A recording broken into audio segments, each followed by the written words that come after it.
Trade deadline might have passed in the NBA, but that doesn't mean it's time for teams to be done making moves. Every team still can. You've seen a ton of buyouts this week. What can the Pacers still do this season? We'll break down all of it, some extensions, some signings, some waivers, some buyouts, even kind of trades, but not really. We'll get to it all today on the Locked On Pacers podcast. You are Locked On Pacers, your daily Indiana Pacers podcast, part of the Locked On Podcast Network, your team every day.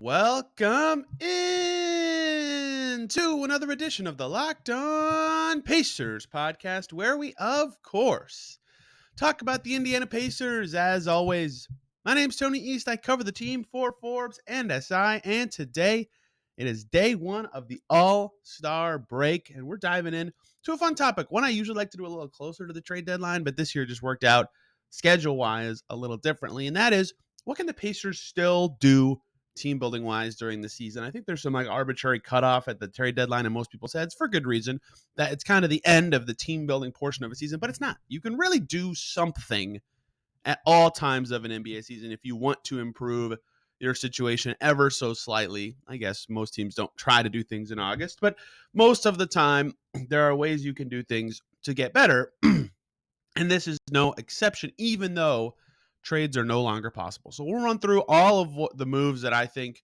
are at least worth discussing for the Pacers as we head into the final 2 months of this season. Some can be made now, some can be made not till mid-April, some can't be made till the season is over, but some can be made the whole time. So we'll get into all of them today, slowly but surely. Some of them I think are more likely than others. And we'll start with the one that's kind of leading the NBA's transactional coverage right now, and that's buyouts, right? Serge Ibaka was not a buyout, but he was waived and kind of entered the free agency market of available veteran players already. But the buyout market is a really fascinating thing in the NBA, right? Tristan Thompson had this last season with the Pacers, right? He played those 4 games. The Pacers bought him out, and then he ended up signing with the Bulls. And so for those unaware with what a buyout is, the simple way to put it is, essentially a player is given a certain amount of money, less than their remaining contract value for the rest of this season or the next however many seasons. And then the hope for them is, or usually the expectation or the knowledge is, they'll make up that money when they sign with a different team. So they get paid the same amount, but they get to go to a different team effectively. So for example, Tristan Thompson last year took a buyout where the amount he shaved off of his contract with the Pacers was what the minimum salary would be for him if he signed with a different team for the rest of the season. Now, he ended up signing for more than the minimum with the Bulls, so he actually made money from that exchange. But the Pacers did it because they opened up a roster spot for young guys, right? They ended up playing more Jalen Smith, more Isaiah Jackson, more Goga down the stretch of last season, and they saved money. And, the big picture view of such a transaction is like the trade deadline has passed. So if you've, especially with a veteran on an expiring contract who's blocking you from playing for other players, effectively you have traded them for cash considerations, which that doesn't, it's not actually a trade, but it's kind of a trade, right? And so in that way, you're still getting value both in terms of opening up playing time, opening up funds, and just balancing your team in the correct way. That's why Tristan Thompson got bought out last year, among many reasons too. The Bulls really wanted more center depth. And so that's typically why these happen the way they have. If you've been peeping around the NBA recently, Kevin Love reportedly just got bought out and will head to Miami. That one's pretty surprising. But like Danny Green, former Pacer Justin Holiday, there's a bunch more. Reggie Jackson, Terrence Ross, I can't remember all of them. There's been a ton this year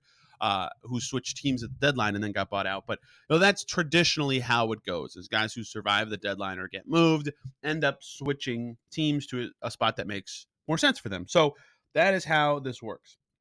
And the Pacers have been involved with it last year. And typically the deadline for this, it can be, in theory, anytime through the rest of the season. The typically viewed deadline, air quotes, is March 1st, because if a player is waived on or before March 1st of an NBA season, if they then sign with a different team during that season, they're playoff eligible, right? They can play in the playoffs for their new team. Whereas if a player is waived on March 2nd from their old team, they are not playoff eligible for any new team they sign with for the rest of the season. So any player who maybe wants to switch to a contender or is willing to help their team in that way or anything like that, it's typically done by March 1st. If you'll recall, the flip side of the Tristan Thompson exchange for the Pacers was their first season under Kevin Pritchard, 2017-18. They opened up a roster spot that year and benefited from the buyout market when they got Trevor Booker, who was bought out on exactly March 1st, I believe, from Philadelphia that season, right? So that's typically the deadline for that. That's why this works. That's how it works. And usually it happens with guys with 1 year left on their deal. It's just the easiest way to kind of see the math, and that player's not going to have value to your franchise necessarily beyond the season if they're a veteran. That can happen with guys with 2 years left. Blake Griffin took a buyout with 2 years left on his deal. So it's not unheard of, but it is very rare. And I only say that because, like, I would not expect at all a Daniel Tice buyout, for example, right? And he has 2 years left on his deal. He could, in theory, be of value to this team in some way next season, or value to another team in the offseason in a trade situation, whatever. You don't just buy that out, right? You stick that out most of the time. So there's only one actual kind of candidate to me to discuss buyouts on the Pacers, and that's George Hill. George Hill is a veteran. He makes more than the minimum, right? And that's another caveat I suppose I should include in here. Guys on really, really cheap deals, sometimes the buyout doesn't even matter. Like Ibaka didn't negotiate a buyout with the Pacers, I presume, because it's a minimum deal, right? But George Hill makes $4 million, so in theory, he could be a buyout candidate, right? He takes a trim off his salary, the Pacers buy him out, and then he would switch teams. He would be the only candidate really looking at what the Pacers have in terms of expiring deals, because James Johnson is also a minimum deal. O'Shea Brissett's expiring, but he's a minimum deal, and he would not be a buyout candidate. And really nobody else on the Pacers would be a buyout candidate. So it's just George Hill because he's a vet, because he makes more than the minimum. So in theory, right, he would be the only guy that I would look at in this situation, because it's kind of that trade. It could be beneficial for both parties. That said, remember, we learned this from Kevin Pritchard as his presser, right? He said that he and Rick Carlisle, they talked to George Hill's representation and George Hill, and they said, hey, look, here's the deal. If you want, we'll waive you and you can go to a contender, or you can choose to stay here. You're from here. You've played here for a long time. You definitely will have value to our franchise as a veteran. If you would like to stay, that makes sense to us as well. And he chose that route, right? He stayed with the Pacers. That was his choice. And he has since said that he would like to retire with the Pacers, whether that's this season, next season, whatever. So I would not expect him to be bought out. I would not expect any Pacers player to be bought out or waived by March 1st. But he's the only candidate that I think is worth discussing, just the mechanics of how it would work.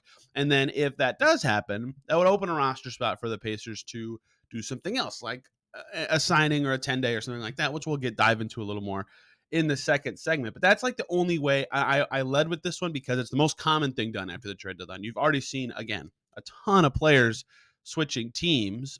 The Rockets have bought out like 2 or 3 guys already, between like John Wall and Justin Holiday, and I presume they'll have a few more potentially coming through the pipeline. So just because it's so common, I wanted to do it first, but I think it's exceedingly unlikely that you see any Pacers buyouts this season. But remember, Tristan Thompson did come to the Pacers and then play a few games before that happened. I suppose it's possible it happens with Hill, but I would rate it as exceedingly unlikely given the way he has talked here, the way the Pacers have talked about the value he provides. He already played a game, right? So I wouldn't think a buyout is in the mix here, but it's certainly something that could happen around the league, just to keep an eye on in general, if perhaps the right thing happens and the Pacers could meander in. But I would not expect the Pacers to be a buyout team at all. But there is other ways to just straight up open a roster spot or sign guys. A lot of ways to kind of finagle your roster, and the Pacers have been a part of that in past seasons as well. We'll dive into that in the second segment of the show. Before we do that, though, I want to talk to you guys about this week's Locked On Pacers Nissan Most Electric Player of the Week, which is brought to you by the all-new, all-electric 2023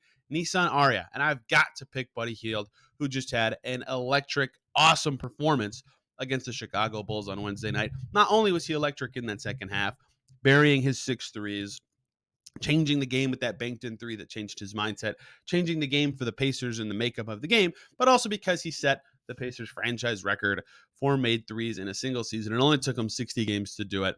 well-deserving player to be the most electric player of the week. And that's what the Aria is as well. The Nissan Aria is electric, brilliantly fierce, fiercely elegant, stunningly powerful, elegantly powerful, and delivers on duality. It's got a combination of fierceness and elegance that is beautiful and strong. It's the perfect SUV crossover. And besides being an SUV, I think many of the things I just said about the Nissan Aria are applicable to the way Buddy Hield played this week.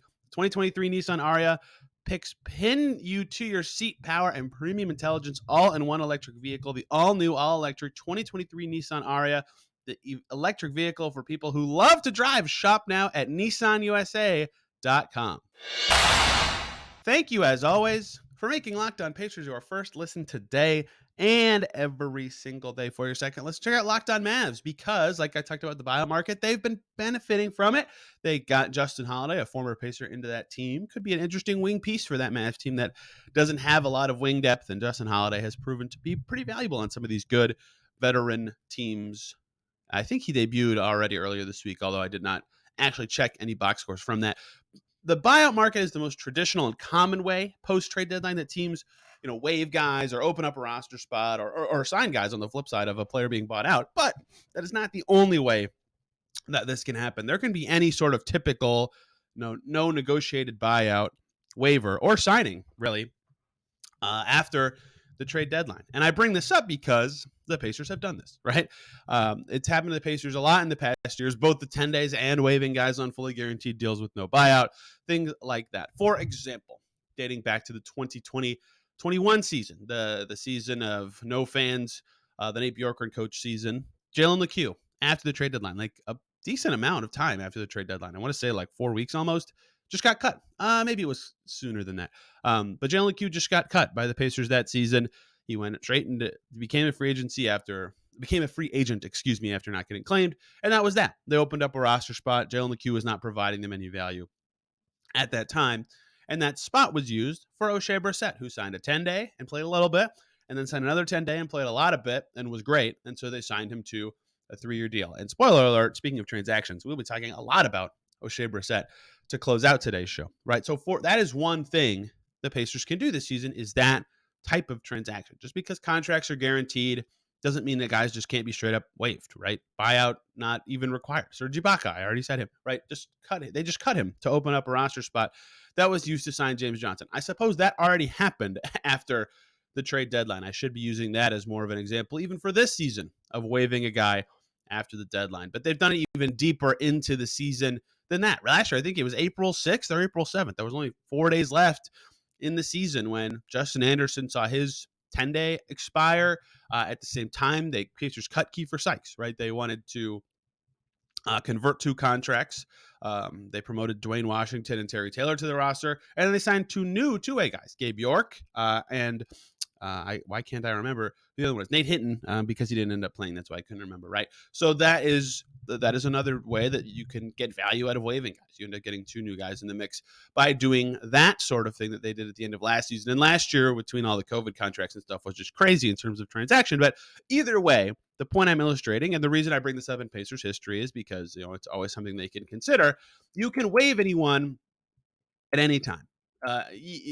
Down the stretch of the season, now, March, April, whatever, if you feel like you can use the roster spot on something better, whether that's just signing any player to a rest of the season deal, like Trevor Booker in 2017-18, whether that's signing someone to 10-day deals, which they've done every year. Trey McKinney-Jones, Stephon Hicks, good Lord, O'Shea Brissett, Justin Anderson a few times. Lance Stevenson got traditional 10 days last year for a tiny bit. I'm sure I'm missing someone that's gotten 10 days from the Pacers. But either way, they've signed 10 days before. Those have been eligible to be signed since January.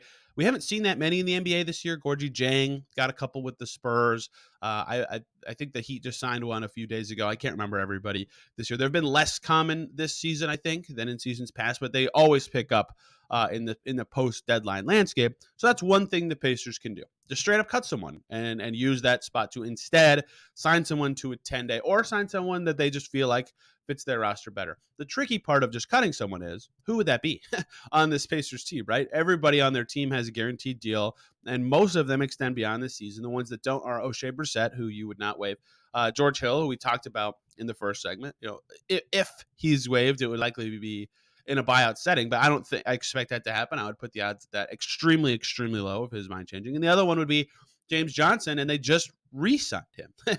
So it's possible maybe in late April, like if they want to do some two-way contract dancing like they did last year, James Johnson would be the casualty to open that spot to do that. But the tricky part about any waiver and then another signing is it requires you to actually cut someone, and the Pacers don't have any good waiver candidates on their team, right? All of their cheapo guys or younger guys or back end of the roster guys are still like young-ish pieces that they're developing or growing or seeing what they have with that guy, even just kind of identifying what that player can be. And so you get the picture that a waiver and signing is possible. And I guess James Johnson would be the most likely one here, but I wouldn't bet on anything happening really in this way until maybe very late in the season, April-ish, late March-ish at the earliest, just because of the Pacers roster situation. Now, in turn, though, what would the signing be if the Pacers did decide to do that, right? I think last season is kind of the blueprint here, and it's the way that younger, rebuilding, whatever, new era teams decide to do this. And that's either calling up someone from your G League team that could be a part of your roster in the future, or just any young guy who's out there, or converting your two-way deals, right? And the Pacers have, I think, basically, actually, I don't think there's been a year that they haven't, right? They've signed someone from their G League team to some contract during the season for some amount of time. I've already named a bunch of them, but Trey McKinney-Jones, Steph Hicks, O'Shea Brissett came from the Mad Ants. Ben Moore, Alex Poitras, I could go on and on. Last year, Gabe York, Justin Anderson, right? A bunch of them, Nate Hinton. So that is something they like to do, is reward a good playing Mad. This year, their roster situation makes it a little more challenging to do so. But if that becomes something that happens for them late April, or early April, late March, whenever that is possible or plausible for them to think about. Gabe York and Jermaine Samuels would be the two names that I look the closest at personally. Gabe York's been amazing this year, 3-time G League Player of the Week, which I think is the first time that's happened in the G League in years, and the first time that's happened in the Mad Ants in like 15 years. He's been amazing. Jermaine Samuels has been awesome. He got an Exhibit 10 with the Pacers last year, last offseason, if you'll recall. He's been really, really good of late. So those two would stand out to me the most. I think that there's a lot of interesting-ish guys on the Mad Ants this year. They're a pretty stacked unit this year, but those two stand out the most to me of that group. Now, the other way they could promote a Mad Ant is by converting one of their current two-ways to a standard deal and then giving that Mad Ant player a two-way. That's effectively what they did last season, right? They converted Terry Taylor's contract and Dwayne Washington's to standard real NBA deals and then gave the Mad Ant players, Gabe York and Nate Hinton, two-way deals, right? That is also plausible this year if they wanted to do that. I believe they just traded Norvell Pell, the Mad Ants did.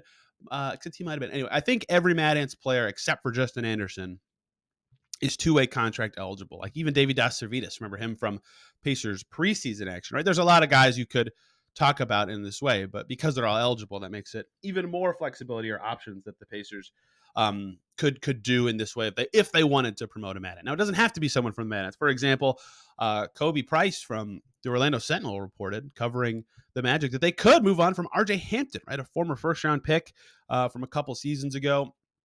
Perhaps that is something, if he gets moved on from that, the Pacers could potentially explore. For example, it could be any number of young guys who become available surprisingly, or any young guy that they've identified in the past that they like. And this is all in summary to say there's a million things you could do between converting your two ways or signing someone if you waive someone. There's an infinite number in theory. Or I guess the limit is the number of people on the planet, but of transactions that could be done. And, maybe late in the season, if they know they're not going to make the postseason or some injuries come in or something, they want to see more of Kendall Brown or more of Trevelin Queen, right? That if they play them a lot and decide, okay, we want to sign this guy, there's a lot of ways that this could change in the next month or so, but there are a lot of ways to waive someone and open up a roster spot or waive someone and then convert a two-way deal, which I guess I should go into more detail on that transaction. A two-way contract can be just converted to an NBA contract within certain parameters, and it can be longer than one season. That's how Terry Taylor was on the roster this year, for example. So there's a lot of ways that could go and be finagled to benefit the Pacers if they were so inclined. But opening up the roster spot would be the trickiest part of anything like that. But that can be done at any time. The trade deadline passing does not influence a team's ability to make moves in that way. So potentially be on the lookout for that. That is something the Pacers have done, I think, every single year that Kevin Pritchard's been in charge. But again, it's tricky with the roster they have to figure out who the obvious waiver candidate would be to open up that spot on their team. Two more things I want to talk about, both of which are technically after the season, but still kind of during the season things to discuss. And that is trades, but that is, again, after the season, and a contract extension, notably for O'Shea Brissett. Does that make sense? Is that even possible? When is it possible? What are the parameters? Does it make sense for the Pacers or Brissett to consider? We'll close out talking about that. But before we do so, let me talk to you guys about Built Bar. Looking for a delicious treat but don't want all the fat and calories, and you've got to try a Built Bar. We're through the holidays. We're into mid-February now. If you're trying to eat healthier this year, that is where Built Bar can help you. It's healthy and actually tasty. They're so delicious. You won't even think they're good for you. Perfect for your New Year's resolution or your new goals, whatever they happen to be. What makes them so good? Well, for starters, Built Bars are 100% covered in real chocolate, and they come in unbelievable flavors like churro, coconut almond, and my favorite, peanut butter brownie. I'm not sure how Built does it, but they taste like candy bars while maintaining awesome macros. It's amazing that they're healthy with only 130 calories, 4 grams of sugar, and a whopping 17 grams of protein. Now, you used to have to get them at Built.com. You can get them in stores now, Walmart and Sam's Club. Head to your nearest Walmart today. Pharmacy section, you can get Built Bars there. They've got a 4-box of cookies and cream, double chocolate or coconut puffs. At Sam's Club, you can get a 13-bar box with some of their hit flavors like brownie batter and churro. You can thank me later. Check them out, Built.com, Walmart, or Sam's Club. Try Built Bar today. Thank you, as always, for making Locked On Pacers your first listen today and every single day. For your second listen, check out Locked On NBA for the latest and greatest as we head into the All-Star weekend. The final day of games around the league was Thursday night, and there'll be a lot to break down on that front in the NBA. Locked On NBA can tell you all about it. Let's close out today's show by discussing the last two things I have on my list of stuff to watch for on the moves front. Look, I wrote down trades, and I'll just explain the rules here. You can't trade after the trade deadline until your season is over, right? So technically, Pacers can't trade until they're eliminated, and they can only trade with other eliminated teams. Usually, it doesn't happen I think there was one trade. I can't even remember who it was in like mid-May or mid-June of last season. But the reason it doesn't happen very often is teams would like to know what every team situation is as close to the draft as possible before making any moves. Pacers, for example, did not trade until the draft last year, and even then it was selling pick 60 and buying pick 45 to get Kendall, or 48, I can't remember, whatever it was, to get Kendall Brown. So, yes, trades are permissible once the season ends on whatever it is for the Pacers, April 9th, April whatever, May whatever, depending on how the rest of their season goes. But either way, they cannot make trades until they're eliminated, but that's still technically during this league year, which is why I'm including it, because that is still a relevant part of what we're talking about here is the season and the league year are different. The league year starts technically July 1, whenever the moratorium ends, whatever you want to call it, and goes through June 30th of the next year. So the league year for the NBA in terms of transaction cycles and contracts and such technically ends June 30th. And that is relevant for the thing we're going to be talking about at the end today. So trades can be made amongst eliminated teams once they're eliminated. But again, because they would like to, potentially have playoff teams in the mix to discuss things or see what those teams' situation is, most teams wait. and things don't happen until closer to or at the draft. Because then teams know the full picture, assess all the values and things like that. The last thing I want to discuss here is contract extensions. Now, players can only have their contract extended if during the season, but once the season starts, if you have more than 1 year left on your deal, you cannot be extended until the next league year at that point. And so no one because Miles Turner is now done, no one on the Pacers is currently, at this exact moment I'm talking, eligible for a contract extension. But one player, and I've alluded to this earlier in the show, becomes contract extension eligible on April 21st. That's O'Shea Brissett. Brissett signed a 3-year deal at the time of signing, and the rule for extensions is if you signed a contract that is 3 or 4 seasons in length, second year anniversary of the contract being signed, you are extension eligible. So technically, on April 21st of 2023, O'Shea Brissett becomes extension eligible. It could be after the Pacers season, but because it would be the last year of his deal, he would still be eligible until the calendar flips, until he becomes a free agent on July 1st. So that is the last thing I would like to talk about here. He's the only guy worth noting. For example, the reason I call it the league year flip is technically on July 1st, Buddy Hield becomes extension eligible. I think TJ McConnell might even become extension eligible. Daniel Tice at some point would become extension eligible in the offseason. But right now and up till July 1st, it would only be, per my understanding of all the rules, O'Shea Brissett, who is eligible for a contract extension at that time because he'd be 2 years in to a 3-year deal. So what does that entail? On April 21st, what can he sign for? Well, the Pacers used their cap space in their trades. They brought in Hill at $4 million. They brought in Mora at $3 million, and Ibaka, and then they added more money with James Johnson. So their cap space is essentially gone. They don't have any more, and that's relevant because they can't do a renegotiation and extension with Brissett like they did with Miles Turner. Now, even if they wanted to, the deadline for that is also March 1st, but they don't have the funds. That's not allowed anymore. Let me rephrase that. It's allowed for the next 2 weeks, but the Pacers can't clear cap space to do it. So it would have to be a standard veteran extension. That said, unlike with Turner, who the renegotiation was required to give him the money needed to facilitate such a transaction, with Brissett, the Pacers could use, I believe, standard extension rules to get him a new deal that fits in and makes sense. So the way it works is on these extensions is 120% of what the next season's estimated league average salary is.